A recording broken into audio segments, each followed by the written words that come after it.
네, 안녕하세요. 더블업 시작하겠습니다. 시장 잠시 말씀드리면요. 3개월 만에 서킷 브레이커가 발동됐다가 장 초반보다는 그래도 많이 올라왔습니다. 마이너스 6% 상태이고요. 그리고 코스닥은 매도 사이드카가 발동됐다가 현재 5.6% 하락하고 있습니다.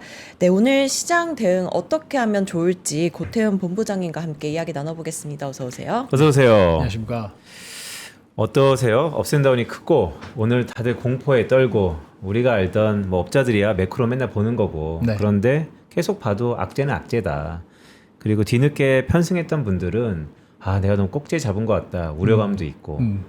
근데 그런 것들을 애널리스트들은 계속해서 뭘 걱정하냐 실적만 보지. 이런 것들이 다 혼재돼 있잖아요. 그렇죠. 본부장님은 우리 시장 어떻게 보고 계십니까? 일단 뭐 지난주에 나왔던 이슈들은 펀더멘탈한 건 많이 짚어주셨던 것 같은데 EPS와 PER을 좀 구분해서 볼 필요가 있을 것 같습니다. 저희가 시장을 밸류에이션 할 때 이익이 얼마 나오는지 EPS의 펀더멘탈을 보고 그에 대해서 유동성이라든지 센티멘트 또 밸류에이션을 어떻게 하는지를 보면서 PER이라는 측면을 바라보게 되는데 이번에 시장을 건드리고 있는 건 PER 측면이겠죠. 그러니까 매크로적인 것도 다 PER을 결국 건드리는 건데 유동성 이슈를 건드리는 거죠. 지난주에 잘 나왔던 고용지표 같은 경우에도 결국에는 금리를 떨어뜨릴 만한 요인이 없어질 거라고 생각을 하니까 네. 시장 시장 전체의 유동성이 부족해질 거라고 생각하는 이제 그런 우려들이 있는 것 같고요. 저희도 펀더멘탈에 대해서는 의심의 여지가 별로 없습니다. 그래서 이 펀더멘탈이 굉장히 강한 국면에서는 그럼에도 불구하고 계속해서 시장에 붙어 있어야 된다. 라고 생각을 좀 하고 있고요. 지금 뭐 시장을 빠르게 뭐 시장에서 빠져나와야 된다 이렇게 생각하는 건 조금 과도하게 두려움에 매도를 하는 게 아닌가라고 생각은 하고 있습니다. 네, 네. 빈센트가 발간한 자료에서 네. 이번 조정의 이유를 외환 불안 그리고 금리 인상 우려, 반도체 차익 시장 이렇게 세 가지를 꼽아 주셨는데 먼저 외환 불안에 대해서 질문을 드리고 싶어요. 이 위기와 기회는 외환 시장에서 온다라는 격언이 있잖아요. 지금 환율 어떻게 보고 계신가요? 그러니까 사실 여기서 환율이 더 올라갈 만한 여지는 펀더멘탈하게는 저희도 없다라고 보고 있습니다. 근데 이제 그 다음에 무엇을 외국인들에게 줄 것인가의 문제인 것 같은데요. 결국에 이제 반도체를 우리나라에 사러 들어왔던 수많은 외국 자금들이 다시 한번 나가는 역송금의 이슈들이 좀 생기면서 환율이 계속 좀 약세를 보여주는 건데 그렇다면 그 다음에 우리나라 원화를 다시 사게끔 만들어주는 펀더멘탈은 어디? 저희가 잘 알고 있는 메모리 반도체야 앞으로 뭐 2, 3년간의 이익의 추정치가 굉장히 좋고 좋은 상황임을 굉장히 인지하고 있습니다. 근데 반도체 말고 또 무엇을 사러 올 것인가 이 부분이 좀 중요한 것 같고요. 그런 의미에서 이번에 이제 젠슨 황 그 CEO의 방문은 굉장히 좀 의미가 있다라고 보거든요. 왜냐하면 피지컬 AI 측면에서 우리나라가 해줄 역할들이 굉장히 많다라는 점을 좀 외국인들이 좀 다시 한번 보게 되는 이제 그런 계기가 될 것 같아서 외환을 좀 더 펀더멘탈 관점에서 보자면 지금이 분명히 굉장히 높은 수준인 건 맞지만 또 외국인 입장에서는 새로운 산업이 다가온다면 굉장히 싼 국면인 건 또 맞거든요. 그렇기 때문에 이거를 뭐 앞으로 더 환율이 더 올라갈 것이다 이렇게만 추정하기에는 네. 너무 우리가 반도체만 바라보고 있지 않나 이런 생각도 좀 하고 있습니다. 그러니까 네. 환율이 되게 상대성이고 양면성이지만 이렇게 원화가 약하면 수출주들은 실적이 좋을 거다. 이렇게 물론 다 단편적이지만 그렇게 해석해도 되는 상황인가요? 네. 일반적으로는 수출주들은 당연히 실적이 좋은 상황이면은 분명하겠죠. 그러니까 원화로 표시됐을 때 그 수치가 좋아지는 거겠죠. 근데 이게 경쟁 상대의 이슈를 좀 생각해 봐야 될 것 같습니다. 그러니까 피지컬 AI를 제가 말씀드렸던 이유도 피지컬 AI 측면에서 젠슨 황이 도대체 우리나라에 왜 올까라는 고민을 좀 해볼 필요가 있거든요. 저는 그러니까 중국이 굉장히 지금 피지컬 AI에서 앞서 나가고 있고 전기차, 자율주행, 휴머노이드 로봇을 전반적으로 다 앞서 나가고 있는데 이런 부분을 우리나라가 왜 그러면 젠슨 황 입장에서 해줘야 되느냐를 고민해 봐야 되거든요. 그러니까 미국과 중국의 사이가 굉장히 안 좋기 때문에 엔비디아 입장에서 중국의 기업들한테 엔비디아의 칩을 쓰면서 우리의 플랫폼으로 들어와라 하기가 부담스럽습니다. 왜냐하면 중국 기업들은 자체적인 주도권을 가져가려고 할 거니까요. 근데 반면에 유럽이나 일본이나 이런 이제 기존의 완성차 업체들 전기차를 같이 갈 만한 자율주행을 같이 갈 만한 파트너들을 찾아가 보면 사실 소프트웨어 영향이 그만큼 되지가 않습니다. 이제 그런 측면에서 우리나라 기업들이 여기서 해줄 역할이 굉장히 많은 거죠. 그러니까 현대차 그룹이나 지금 LG 그룹이나 삼성전자도 마찬가지죠. 삼성그룹도 그 안에서 해줄 역할이 엔비디아 입장에서 너무 많은 거죠. 제조 기지를 다 가지고 있는 이 국가가 해줄 역할이 많다 보니까 이런 부분들이 좀 부각이 된다면 단순히 우리가 이제 수출주를 그 빈센트께서 말씀해 주신 것처럼 이렇게 환산해서 우리나라 우리나라 이익이 좋아진다 이런 개념 원화 환산의 개념이 아니라 네. 네. 펀더멘탈하게 우리나라 기업들이 충분히 국제 경쟁력을 좀 더 가져갈 만한 국면이다 이런 그 입장으로 좀 더 긍정적으로 바라볼 수 있기 때문에 그 포인트를 좀 저는 이번 방문에서 많이 찾으려고 좀 노력을 하고 있습니다. 예. 네, 그리고 또 하나 짚어볼게. 5월 고용지표가 예상치를 웃돌면서 금리 인하 기대감은 후퇴를 하고 금리 인상 가능성이 언급이 되고 있습니다. 금리 향방은 어떻게 보시나요? 예, 그 사실 뭐 저희가 매크로를 그렇게 많이 보는 하우스는 아닌데 네. 단기적으로 보자면 사실 금리를 내릴 만한 요인이 굉장히 부족한 것은 사실인 것 같습니다. 그러니까 뭐 트럼프 대통령이 지금 유동성이 부족하다라는 상황, 증시가 좀 불안정할 수도 있다라는 상황을 타개하기 위해서 유동성 더 필요하다라고 얘기하고 있지만 사실 미국의 지표들이 너무 좋은 거는 팩트이잖아요. 네. 그래서 이게 팩트가 갑자기 돌아서서 금리를 인하할 만한 상황은 단기적으로 아니지만 중장기적인 관점에서 그러면 우리 이제 물가가 좀 볼 필요가 있을 것 같은데요. 중장기적으로는 저희가 이제 이 휴머노이드 로봇이나 피지컬 AI를 통해서 일어나게 될 물류의 혁신, 운송비의 혁신 이 부분을 좀 봐야 되는데 2000년대 후반에 아마존이 이제 온라인 상거래 시장을 굉장히 장악을 하고 물류 효율화를 하면서 일어났던 게 10년 이상의 기간 동안 디플레이션이 일어났거든요. 네. 그러니까 앞으로도 우리가 휴머노이드 로봇이 들어오는 디플레이션 국면이 있을 수 있다라는 거죠. 그러니까 사실상 로봇이 생산을 하고 로봇이 갖다 주는 무한 생산의 시대. 그리고 이제 운송은 거의 공짜에 가까운 시대로 점점 더 넘어갈 거기 때문에 중장기적인 관점에서 물가가 떨어질 수 있다라는 그 관점을 유지하면서 단기를 좀 바라봐야 될 것 같거든요. 그러니까 지금의 국면은 굉장히 범피하니까 뭐 기업의 실적들 면밀하게 봐야겠지만 중장기적인 관점에서 물가가 계속 하향 안정화될 거라고 생각한다면 우리는 이제 어디를 봐야 될까? 그 관점을 유지하면서 가야 되지 않을까 생각을 하고 있습니다. 그거 다시 한번 리마인드 해주세요. 네. 올해 반도체에 투자하시는 분들이 언제 가장 힘들었냐를 복기해 보면 전쟁 이전에 구글의 터보컨트 그렇죠. 나왔을 때 맞아요. 네. 그때 공포감이 엄청났을 것 같은데 네.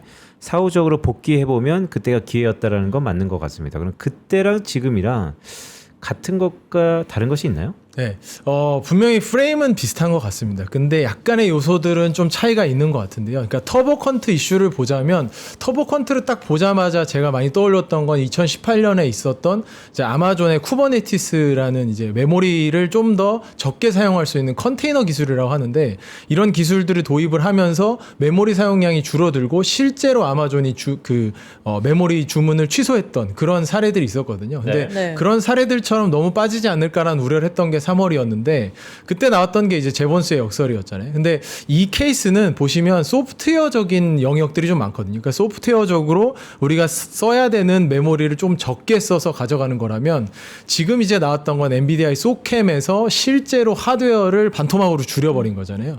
근데 둘 다 똑같죠. 메모리가 부족하기 때문에 혹은 메모리가 비싸기 때문에 줄여야 되는 것, 메모리를 효율적으로 써야 되는 상황은 똑같지만 소프트웨어와 하드웨어의 충격이 좀 다른 것 같고요.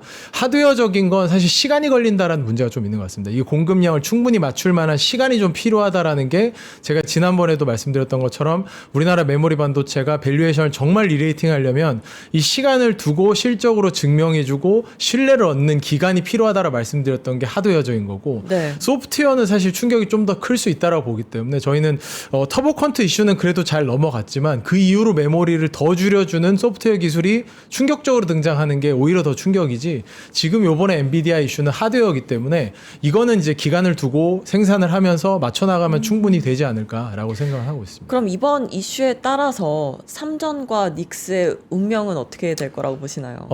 크게 우려하고 있지는 않은데 저희가 이제 우려하는 포인트는 두 가지 정도입니다. 이게 이제 오늘은 뭐 단기적으로 워낙 많이 빠지는 날이니까 저희가 중장기적인 이슈를 말씀드려도 귀에 잘 안 들어올 수도 있지만 고민은 충분히 해봐야 되는 게 첫 네. 번째는 SK하이닉스와 삼성전자의 이익 규모가 너무 크다라는 거죠. 그러니까 1,000조가 넘는 이익을 두 회사가 2028년에 벌어들인다.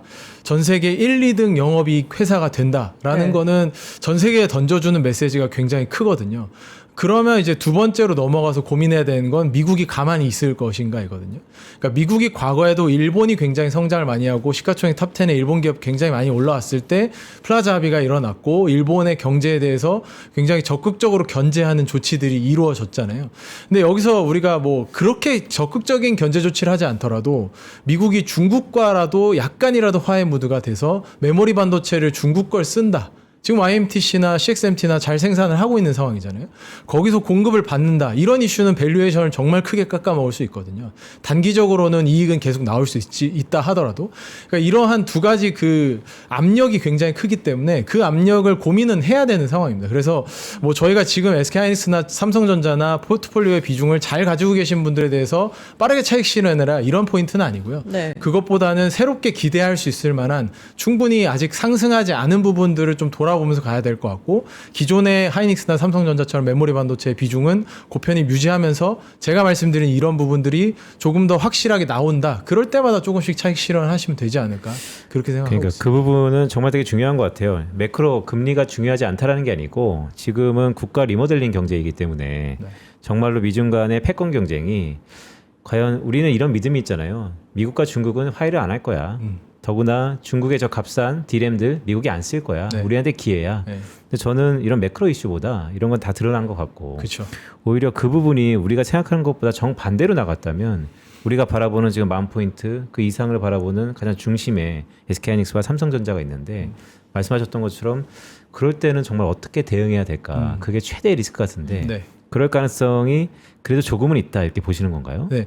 그러니까 그럴 가능성에 대해서 열어놓고 봐야 될 정도로 그 부족하다? 기업 가치가 많이 올라왔다는 많이 거죠. 올라왔다. 예, 그리고 메모리도 부족할 뿐더러 기업 가치가 굉장히 많이 올라왔기 때문에 이제는 경계해야 될 수준까지 올라온 거죠. 삼성전자가 시가총액 탑 10에 들어왔고 그리고 이익 규모로는 1등까지 가려고 하는 상황이기 때문에 이걸 견제하지 않을까라는 생각은 좀 해봐야 된다는 겁니다. 이걸 생각해보고 안 해보고에 따라서 실제로 그런 일이 벌어졌을 때 어떻게 우리가 대응할 건가의 그 변화가 생기는 거잖아요. 그러니까 네. 그런 거를 미리 좀 생각을 해놔야 되기 때문에 저희도 시나리오 베이스로 좀 고민을 하고 있는 그런 상황입니다. 네, 오늘 삼성전자, 하이닉스 두 종목 모두 하락하고 있는데 그럼 이럴 때 더 살 기회인가요? 아니면 조금 더 기다려봐야 하나요? 아니면 분할 매수를 하는 게 좋은가요?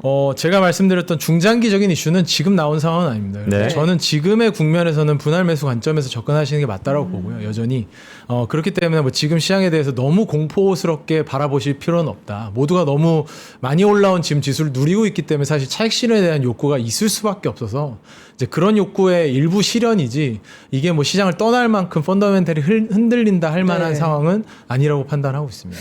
네, 3월 달에도 제가 기억하기로는 20% 가까이 빠졌던 걸로 기억을 하는데 네. 오히려 그때보다 지금 더 두려움을 느끼고 계신 분들이 많은 것 같아요. 네. 그게 단기적으로 많이 상승했기 때문에 더 그렇게 느끼시는 분들이 많은 건가요? 그렇죠. 그러니까 그 3월에 한번 치고 올라가면서 네. 이제는 그런 이슈가 없을 것이다라고 확신을 하고 다들 굉장히 비중을 크게 실었고 반도체가 너무 많이 올라왔던 상황인데 그게 다시 한번 이렇게 또 충격을 받으니까 여러모로 흔들리는 그런 모습들이 있을 텐데요. 뭐 사실 상승 국면에서 엔비디아 같은 종목도 20% 30%뿐만 아니라 한 50%까지도 빠졌던 적들이 있었기 때문에 네. 상승 종목, 성장 종목에는 그런 이제 사이클은 있을 수밖에 없다. 단기적인 거에 너무 이렇게 너무 매몰되지 말고 저희가 좀 중장기적인 관점을 가져가는 게 중요하지 않을까라고 생각합니다. 그러니까 그 부분 되게 중요한 것 같아요. 아까 말씀 잘 주셨던 것처럼 3월 달에 크게 한번 디은 네. 다음에 이제는 탄탄대로라고 사람들이 생각했던 것 같다라는 생각이 얼핏 들면서 그 얘기 해볼까요? 스페이스 X 있지 않습니까? 네. 이게 블랙홀이다. 외국인들의 수급을 빨아들이고 있다. 실제 빨아들이는 것 같습니다. 그런데 본부장님은 어떻게 생각하세요? 이게 스페이스 X의 이벤트가 끝나고 나면 네. 뭔가 좀 바뀔까요? 우리 시장이?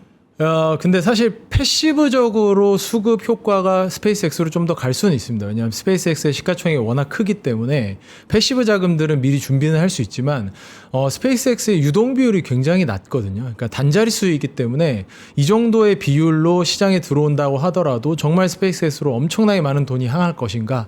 이거에 대해서는 좀 물음표이고요. 사실 S&P를 쫓아가는 그 전체 자금의 플로어에 비해서 스페이스X가 차지하는 비중이 그렇게까지 크지는 않기 때문에 그리고 거기도 마찬가지예요. 사실 펀더멘탈이 조금 빈약한 부분들이 있잖아요. 이 펀더멘탈이 어떻게 올라올 것인가가 훨씬 더 중요한 것 같습니다. 그러니까 지금 올라오고 있는 인공지능 반도체 이 시장의 숫자들, 이익의 레벨들을 정말 스페이스X라는 기업이 우주를 통해서 보여줄 수 있느냐. 근데 이거는 모두가 아니라는 것은 알고 있기 때문에 네. 더 굉장히 범피한 구간들이 올 수밖에 없지 않을까. 좀 더 충돌이 많은 그런 구간이 오지 않을까라 생각하고요. 유동성이 그렇게까지 많이 빨아들여졌는지는 저희는 조금 의문인 부분입니다. 예.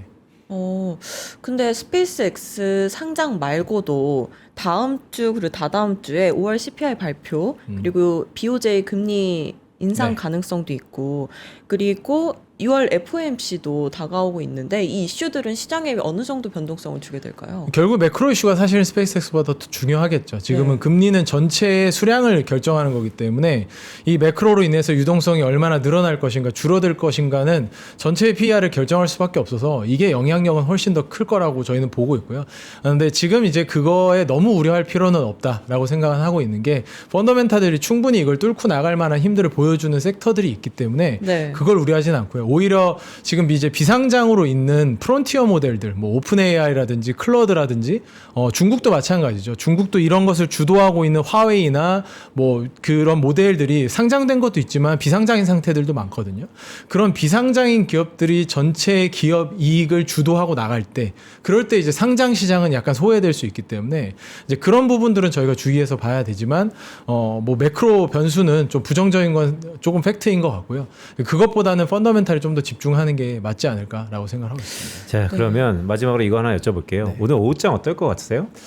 오늘 오후장은 사실 좀 회복이 조금 더 일어날 거라고 보고 있는데요. 사실 젠슨 황 대표가 우리나라를 굉장히 바쁘게 네. 돌아다니고 계시잖아요. 일정이 굉장히 많았잖아요. 예, 그러면서 뭐 저도 네이버 오랫동안 봤지만 이렇게 신사업 추진에 대해서 공시까지 하고 뭐 네오 클라우드 데이터 센터인 것 같은데 이런 데이터 센터 비즈니스에 대해서 SK텔레콤, 네이버 이런 기업들이 다 이야기를 하고 있고 국내 로보틱스와의 협업도 얘기를 하고 있기 때문에 제가 말씀드렸던 반도체 이외 부분에서 기대할 부분들이 시장의 재료로 충분히 조금 더 소화될 수 있지 않을까라고 생각을 하고 있고 극심한 불안감을 주말에 어느 정도 해소하고 지금 이제 시장에 들어오자마자는 충격을 좀 줬지만 조금 더 회복되는 흐름으로 나타날 거라고 생각하고 있습니다. 네. 오후장은 오전장보다는 네. 회복을 할 거다라고 말씀해 주셨습니다. 네, 오늘 고태훈 본부장님과 함께했습니다. 고맙습니다. 고맙습니다. 아, 네, 본부장님께서도 펀더멘탈에 집중해라라고 말씀을 해주셨잖아요. 네. 근데 지난주 금요일에 빈센트가 기업들이 여전히 실적이 좋다. 네, 거기 집중하자라고 하셨는데 네. 오늘은 어떠세요? 네, 오늘도 마찬가지입니다. 네, 주말 사이에 레포트 하나 썼는데요. 공포는 외환시장에 이미 왔고요. 우리가 바라보는 기회는 실적에서 찾아야 됩니다. 언제 찾을지 그 타이밍이 매우 중요한데 그럼에도 불구하고 여전히 실적에 대한 기대감을 우린 믿는다라는 말씀도 드립니다. 변한 것은 없다. 네, 네, 저희는 내일 다시 찾아뵙도록 하겠습니다. 고맙습니다. 고맙습니다.